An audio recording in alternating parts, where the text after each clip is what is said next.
Good morning, good afternoon, or good night to all our Sip&Talkers out there, no matter what time zone you're tuning in from. So we are sitting here in May 2026, and just looking at the tech landscape right now, it is obvious that this entire Elon Musk empire is going through a massive, honestly, kind of crazy structural reorganization. It really is. It's this wild power play of, compute and market share. But before we get into the heavy boardroom drama, I actually have to ask about your drive to the studio this morning. Oh, in the Model Y. Yeah.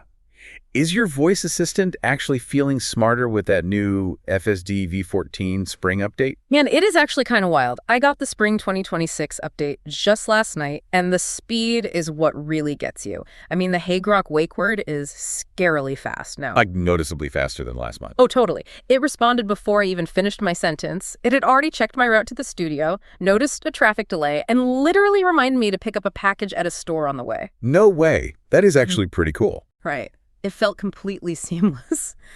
But right there on the dashboard, I noticed a classic Musk move. My FSD free trial period suddenly got cut short. Oh, of course. Well, the classic freemium tease. Exactly. They give you something amazing, something that feels like living in the future.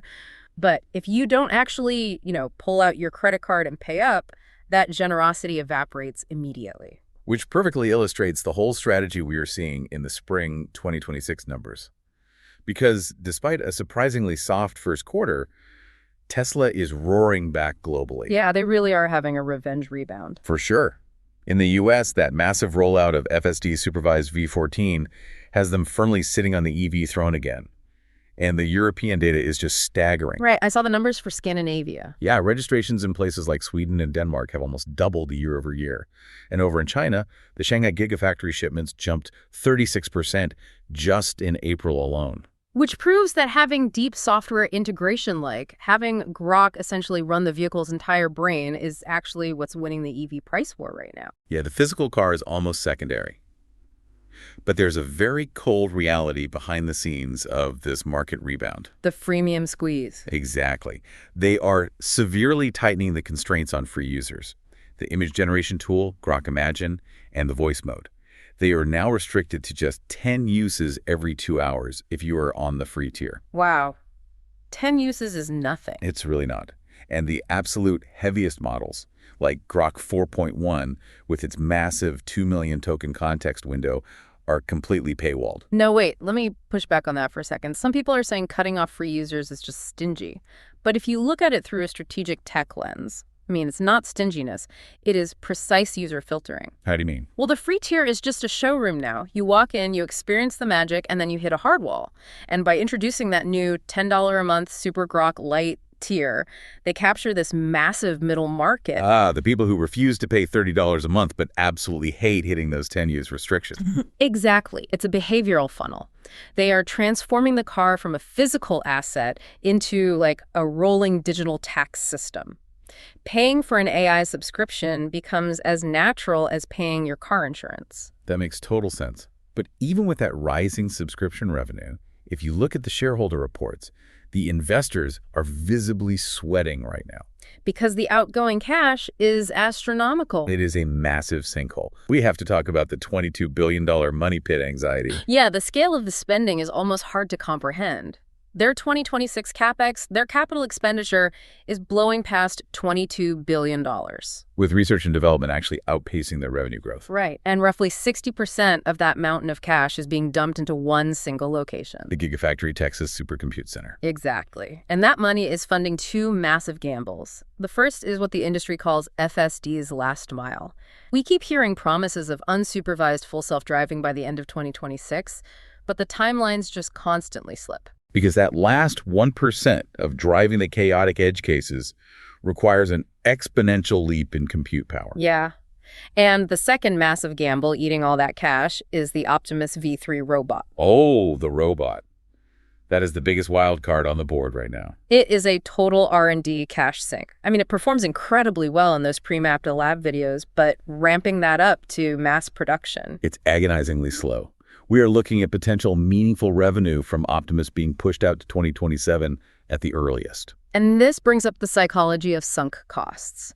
He has backed the shareholders into a corner. They have to keep funding these massive AI infrastructure bets, or the whole trillion-dollar vision collapses. Because auto margins are down to, what, 16 or 17%? Yeah, exactly. You do not get a trillion-dollar valuation selling metal boxes on 16% margins. The only way to justify the stock price is if the AI actually works. So they are trapped, which means there is immense crushing pressure to show immediate cash flow. Right. If you are bleeding $22 billion, you are desperate for cash today. And that desperation perfectly explains the most shocking tech deal of May 2026. The GPU fire sale. Yes. When this news dropped, the entire industry did a double take. He just handed the keys to his Colossus One supercomputer over to Anthropic. We are talking about renting out 220,000 NVIDIA GPUs, backed by 300 megawatts of power. It is completely mind-blowing. I mean, he has spent the last 2 years relentlessly mocking Anthropic's Claude, calling them a cult, calling it a cautious Volvo. And now he's giving them his best hardware. Right. But this isn't generosity. It's a brilliant financial facelift. Think of it like a landlord who owns a massive, sprawling mansion. Okay. He looks around and realizes that Grok is only occupying about 11% of the rooms. The rest of this massive house is just sitting there empty. But he still has to pay the astronomical power bill. Exactly. So what does he do? He rents the empty rooms to his bitter rival, Anthropic, for an estimated $5 to $6 billion in annual cash. Wow. 5 to 6 billion just for this stair compute. Yeah, he is literally taking their rent money to go build an even bigger Castle Colossus too. And the timing of this is crucial, right? Why do this right now? Because next month, in June 2026, SpaceX AI, the merged entity of xAI and SpaceX, is targeting a $1.75 trillion IPO. Right, so he needs the books to look pristine. Exactly. And merging those companies brings up the space angle, which is just fascinating. They are planning what they call orbital compute. Wait, gigawatt-level AI data centers in space? Yes, because Earth is literally running out of power grids that can support these facilities. So the goal is to prove that SpaceX can act as the server landlord of the cosmos. Basically, yeah. But let's bring this back down to Earth for a second, specifically to Anthropic. Why do they need 300 megawatts of power so badly that they would swallow their pride and sign a deal with their biggest publicator? Because the AI war is no longer about chatbots. It is entirely about raw electricity. It's the 16-gigawatt war. The scale is just insane. Anthropic has quietly locked up over 16 gigawatts of future capacity globally, across Amazon, Google, Microsoft, and now this Musk deal. Just to put 16 gigawatts into perspective for you, the entire city of New York uses roughly 10 gigawatts. Wow. So they have secured more power than the largest metropolis in America. Yes. And the second those Musk GPUs came online, Anthropic doubled the rate limits for their Claude Opus users overnight. But all that power isn't just to make Claude write code faster. Here is where it gets really interesting and honestly a bit terrifying. Anthropic is sitting on a secret weapon. The Claude Mythos model. Exactly. A model so dangerous they flat out refuse to release it to the public. It is a digital bloodhound specifically trained to find software vulnerabilities. Right. Didn't Mozilla quietly let Mythos loose on their 22-year-old Firefox codebase? They did, and it found 271 bugs. In code that thousands of human engineers have been patching for over 2 decades? That is wild. It is. And the implication here is massive, because everything human society runs on tax law, power grids, banking compliance, voting machines, it is all just code. Right. And Mythos finds the loopholes that nobody knew existed. Exactly. If this tech leaks to the open source layer, every cybercriminal suddenly gets a PhD in vulnerability research. Yeah, the half-life of digital trust just dropped from decades down to weekends, which is exactly why having the ultimate exploit finder makes you a massive target, not just for hackers, but for the U.S. military. Which brings us to the geopolitical chessboard. Last month, the Pentagon signed AI contracts with 8 major tech giants. But Anthropic was blacklisted. Yeah, why were they blacklisted? Because they explicitly refused to allow Claude to be used for autonomous weapons and mass surveillance. And the Trump administration was displeased by that stance, labeling them a supply chain risk? Right. And now the White House is drafting an executive order to heavily review new models. And just to be clear for our listeners, we're looking at this purely objectively.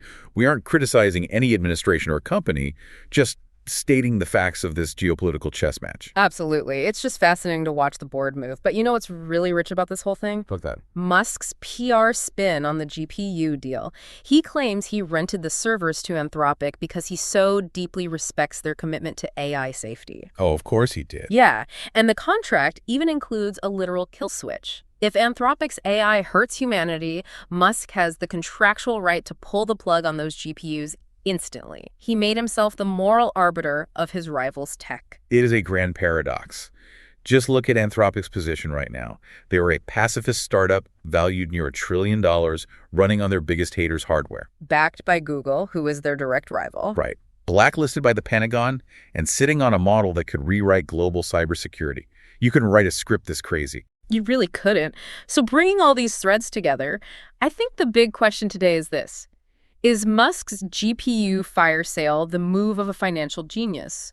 Or is it a sign that Grok is losing the AI war and retreating to become a landlord? That is the multi-billion-dollar question. But I think there is a much more grounded question for you, the listener.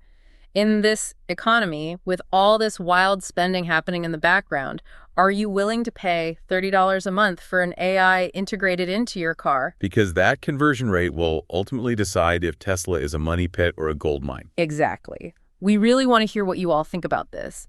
Is the software tax worth it? Please drop us a comment or an email. We read every single one. And remember, our goal here is critical thinking and independent analysis. None of this is official investment advice. Obviously. And hey, while you're at it, make sure you hit that subscribe button for the Sip and Talk podcast. Yes. And also, don't forget to check out our good friend Mickey's YouTube channel. Oh, yeah. Mickey to life. His latest travel vlogs are just incredible. Go subscribe to him. Absolutely. Well, thanks for listening today, everyone. Stay curious, stay rational. We will see you next time.